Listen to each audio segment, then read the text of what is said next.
Welcome to another episode of Mojave River Valley News. I'm your host, Eric Swanson, and what we're doing today, we're doing campaign interviews. These are folks in the Mojave River Valley that are running for office here. We got some great ones that are coming up here. Stay with us, we'll be right back with you in just a moment.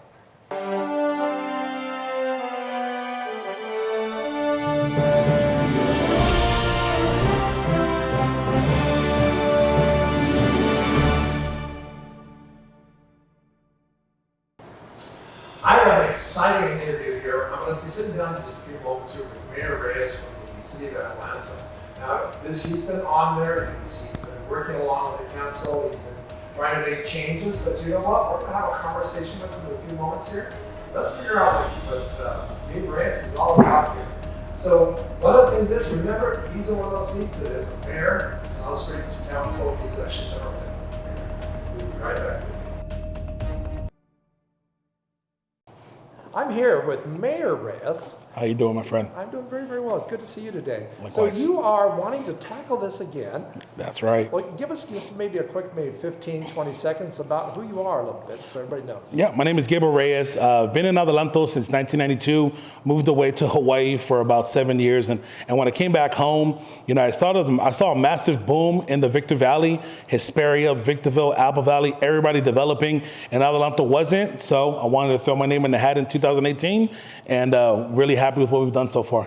So now you think about this. I mean, you have been the mayor of a multi-million-dollar organization. Yeah. You know, so how do you feel it's been going along? Do you feel like you can keep that trend going and keep everything moving in there? Absolutely. We've assembled, the council has given the support to our city manager, and we've assembled an amazing team that really does understand that economic development is what's going to stimulate the economy. And we're putting Adelanto first. And I think with you, you know, we've both lived up here in the high desert for many, many years, and we've always noticed there's always something that was going on in Adelanto that wasn't positive, was something negative, right? So I'm just grateful that these last 3.5 years, through a global pandemic, we're able to do some great stuff. It's amazing. I think a lot of folks don't click in and say, well, you know, I'll just get in there and we'll just start making decisions. They find that I always used to say it's like drinking from a fire hose. Right. And then I've had other people say, no, Eric, it's like drinking from a dump truck. How do you feel that your experience has actually changed over this last 3.5 years? Well, I would say the advantage that I did have was being an entrepreneur, right? Having 2 of my own businesses prior and really understanding and respecting the structure of order and really understanding that we're policymakers, right? And playing our role with the community and showing the support to our staff that they need to be able to do what's best for our city. So now you're coming in for another 4 years. Yep. What do you envision that you'll be working with your council with in the next 4 years that's going to make changes to Atlanta? The biggest thing is we want to continuously focus on economic development, but our goal with our master plan is we want to attack retail and commercial, but build 5,000 more homes. You know, we were the largest growing city percentage-wise in San Bernardino County from the last census. We grew almost 19%. And that put us at 38,000 residents. Our goal with 5,000 more homes is to get us past that 50,000 marker and become an urban city. And granted, we have an amazing relationship with San Bernardino County, but we want to be able to have some of that direct state to city relationship once we pass from being a rural city. Because you guys, the state is constantly pounding on the different communities, for affordable housing and trying to figure out how to get more people, stacked in communities and so forth, no matter what it is. Right. But you guys, it kind of looks like you've taken on the test. Where do you see affordable housing in the future as far as Adelanto? I think affordable housing, if we focused on workforce housing, I think there's the big gap, right? Because one of the things that we always preach, whether you agree with it or not, is go to college and get a degree, right? But when you come out of college and you have a degree, you're not getting that $80,000, $90,000, $100,000 job, right? It takes some time to build up to that type of lifestyle. So if we're to focus on workforce development type of housing, where an entry career, can be sustainable, where you're making 50, 60, maybe 70,000 as a first-time job, that'll be great, and that'll really give that demographic for millennials and early 30s to be able to buy truly have the American dream and buy a home. Yeah, because I'm going to kind of skip through. Actually, a question I was going to bring up in a second there, because it is getting tougher, to build. The prices of homes are going up like crazy. No matter if you know, if you're in an apartment or whatever it is, or if you're in a single family home or whatever, Yep. the prices are going up like crazy, but the Yeah. wages aren't keeping up with that. Exactly. So how do you pull that together to make it so that it works?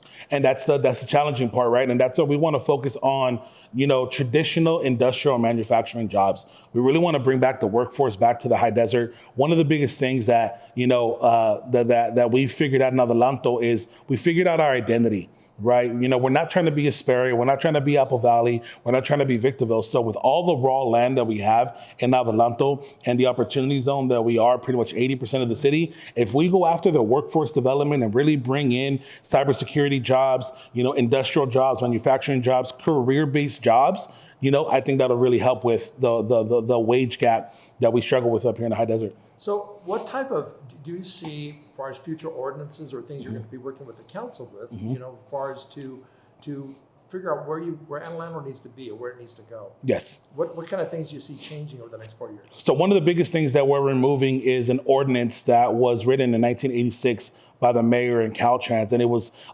killing economic development off of 395. It was something that was done because of the Highway 222 that we wanted. Well, in 2001, they removed it for Hesperia and Victorville, but they never moved it for Adelanto, right? So we're working with Caltrans, and Caltrans has been amazing, right? Working with us, making sure that we're up to par on all the safety, because safety is their number one concern, right? Making sure that we're up to par to their standard, and then we're going to remove that, and that's going to be a dynamic push for retail and commercial development in our city. That really actually moves to my next question, because one of the things that the cities have to have is you have to have some type of transient money, money that's coming through town. Exactly. Not people, transient money. And you guys have 18. 395, which is a huge thing. Huge. And of course, I don't know, the freeway is so far out. I don't even know what's going to ever happen with that. Right. But so how do you feel that you see the town of the city of Adelanto capturing more of those dollars in the future here? And that's that development. That's the economic development off of 395, bringing into things for the commuter drivers, right? Really understanding who goes up and down 395, right? We have the people that go up to Mammoth, that go up to Bishop in the summer and winters, but it's a heavy trucking route. It's a heavy trucking community, so we need to make sure that the things that we're able to do is also accommodating to that transient traffic.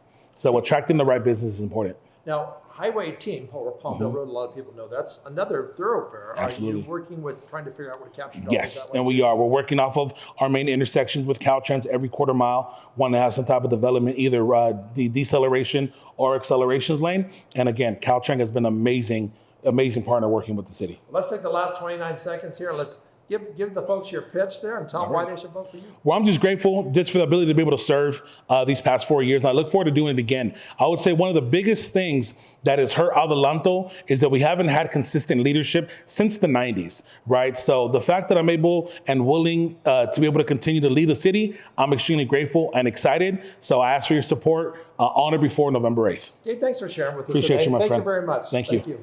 Gabe Reyes. Hey, we're back in the studio.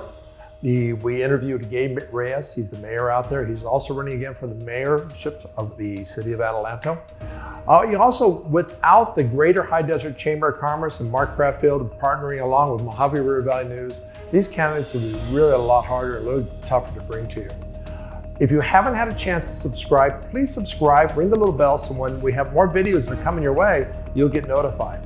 On behalf of the Chamber of Commerce and Mojave River Valley News, we'll see you next time. And when I came back home, I saw a massive growth in the Victor Valley, Hesperia, Victorville, Apple Valley, everybody developing, and Adelanto